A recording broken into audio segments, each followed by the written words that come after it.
दिव्यांगता, जिसे अक्सर हमारे समाज के लोगों के द्वारा अभिशाप माना जाता है। यही कारण है कि समाज में दिव्यांगों को लोग एक अलग भावना से देखते हैं।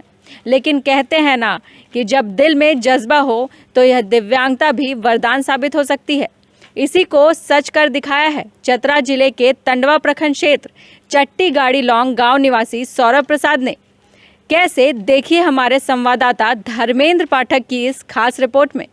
बचपन से ही सौरभ ग्लूकोमा नामक नेत्र रोग से ग्रसित थे, जिसके कारण महज 11 साल की ही उम्र में सौरभ की आंखों की रोशनी चली गई। लिहाजा सौरभ देख नहीं पाते। लेकिन अपनी नेत्रहीनता को सौरभ ने अभिशाप के बदले वरदान मानकर मेहनत किया और इसी का परिणाम है कि आज सौरभ ने माइक्रोसॉफ्ट जैसी नामी और बड़ी सॉफ्टवेयर कंपनी में जॉब पाकर यह साबित किया है कि वे नेत्र के हीन तो ज़रूर हैं, लेकिन हौसले के नहीं। मैं IIIT दिल्ली कॉलेज में फाइनल ईयर का CSE ब्रांच में बीटेक स्टूडेंट हूँ और प्रेजेंटली मैंने माइक्रोसॉफ्ट में इंटर्नशिप ख़त्म किया और उसके बाद मुझे प्री प्लेसमेंट ऑफ़र मिला वहाँ से।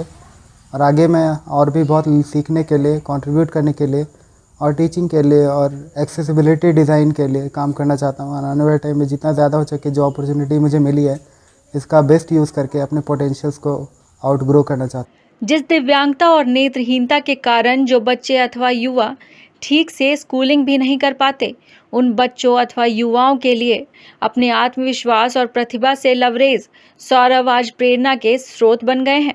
सौरभ बचपन से ही पढ़ लिख कर कुछ बनना चाहते थे, लेकिन बचपन में ही अपनी आंखों की रोशनी गंवा बैठे, जिसके बाद पिता की प्रेरणा और अपनी मेहनत के कारण सौरभ आखिरकार अपने लक्ष्य को हासिल करने में सफल रहे। कि नेत्रहीनता एक चुनौती का विषय है, तो कहीं ना कहीं ये दोनों तरह से सोचने की बात है। एक तरफ से आप कह रहे हैं कि नेत्रहीनता एक चुनौती की बात है, मैं मानता हूँ, पर एक तरह से समाज को भी इस बात को एक्सेप्ट करने की ज़रूरत है। सौरभ बचपन से ही ग्लूकोमा नामक बीमारी से पीड़ित थे, जिसके कारण कक्षा 3 के बाद उनकी आंखों की रोशनी पूरी तरह चली गई। बावजूद सौरभ ने हार मानने के बजाय आगे की पढ़ाई ब्रेन लिपि में करने की ठान ली, जिसके बाद पिता महेश प्रसाद ने उनकी इच्छाओं को पूरा करने में पूरा साथ दिया और फिर सौरभ का नामांकन रांची के संत माइकल स्कूल में करा दिया, जहां से सौरभ ने 7वीं तक की पढ़ाई पूरी की। लेकिन 7वीं कक्षा के बाद सौरभ की जिंदगी में बड़ी रुकावट सामने आ गई, क्योंकि ब्रेन लिपि से 8वीं से 10वीं तक की किताबें ही नहीं छपी थीं। ऐसे में सौरभ के पिता को भी लगा कि हमारी सारी मेहनत अब बेकार चली गई।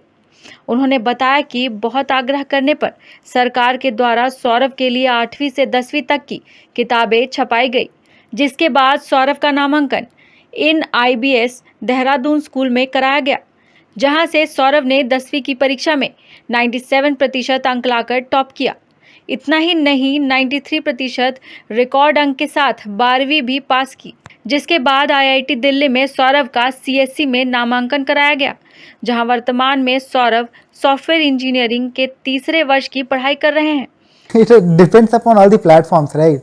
अभी से अगर 10 साल 20 साल पहले आप चले जाओ और फिर जा करके आप इसी सिचुएशन को एनालाइज करो कि getting a job in Microsoft, it would be much more difficult, right, क्योंकि उस वक्त टेक्नोलॉजी एडवांस्ड नहीं थी। पर पिछले डेकेड में हुई टेक्निकल एडवांसमेंट ने सब कुछ इतना इजी बना दिया है। ऐसे ऐसे सॉफ्टवेयर्स आ गए जिनको यूज़ करके मैं वो सब काम कर सकता हूँ, इवन फास्ट तरीके से कर सकता हूँ जितने फास्ट आप कर सकते हो। सौरभ के पिता बताते हैं कि सौरभ की आंखों की रोशनी जाने से एक पल के लिए उनके हौसले भी टूट गए थे, लेकिन बेटे के हौसले के आगे उन्होंने हिम्मत नहीं हारी और उन्होंने हर कदम पर उसका साथ दिया। इसी का परिणाम है कि आज सौरभ माइक्रोसॉफ्ट जैसी कंपनी में जॉब पाकर घर परिवार के साथ पूरे प्रखंड व जिले का नाम भी रोशन कर रहे हैं। वहीं सौरभ की मां बताती है कि इस हादसे ने उन्हें भी झकझोर कर रख दिया था। वह यह सोच में पड़ गई थी कि आखिर सौरभ के जीवन का पहिया अब कैसे चलेगा, लेकिन शायद सौरभ ने कुछ और ही ठान रखा था। इसी का परिणाम है कि आज सौरभ को माइक्रोसॉफ्ट जैसी कंपनी में जॉब मिली है।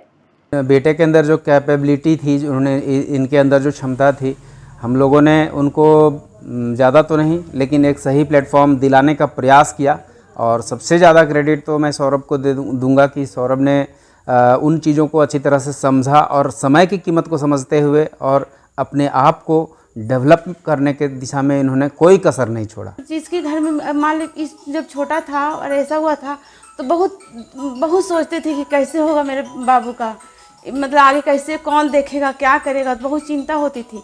लेकिन जब ये धीरे धीरे आगे बढ़ते गया, बचपन से ही तेज है पढ़ने में, और जब ये सोचते थे कि जब ये स्कूल जाता था इसको ब्लैक बोर्ड में नहीं दिखता था तो आकर कोई कोई कंप्लेन करता था कि आंटी आपका ये बाबू है ना नहीं देख पाता है, तो बहुत तकलीफ़ होता था कि कैसे मेरे बाबू का होगा, क्यों, कौन इसका परवरिश करेगा। हम लोग जब तक है तब तक हम लोग कर दे रहे हैं, लेकिन जब हम लोग नहीं देंगे तो फिर इसको कौन देखेगा। तो फिर इसका देखे पढ़ाई की बहुत ही आगे है, तो कोई बताया कि बहू बाजार में एक स्कूल है, वहाँ पे ब्लाइंड लोग का पढ़ाई होता है, तो फिर इसका पता लगाएं, फिर इसको लेकर वहाँ पर गए। मेरा जो सपना था वो पूरा हो रहा है, क्योंकि अब इसके भविष्य को लेकर अब हमको चिंता नहीं है, ये कुछ न कुछ जरूर कर। बहरहाल सौरभ उन युवाओं और माता पिता के लिए प्रेरणा स्रोत हैं जो अपनी दिव्यांगता को अभिशाप मानकर अस्थिर पड़ जाते हैं। सौरभ की इस सफलता से उन्हें सीख लेनी चाहिए कि अगर हौसले बुलंद हो तो दिव्यांगता और नेत्रहीनता आपके सफलता के रास्ते का रोड़ा कभी नहीं बन सकती। दिव्यांग तथा नेत्रहीन बच्चे भी सामान्य बच्चों की तरह अपने माँ बाप का नाम रोशन कर सकते हैं। बस जरूरत है उन्हें सही दिशा और मौका दिए जाने की।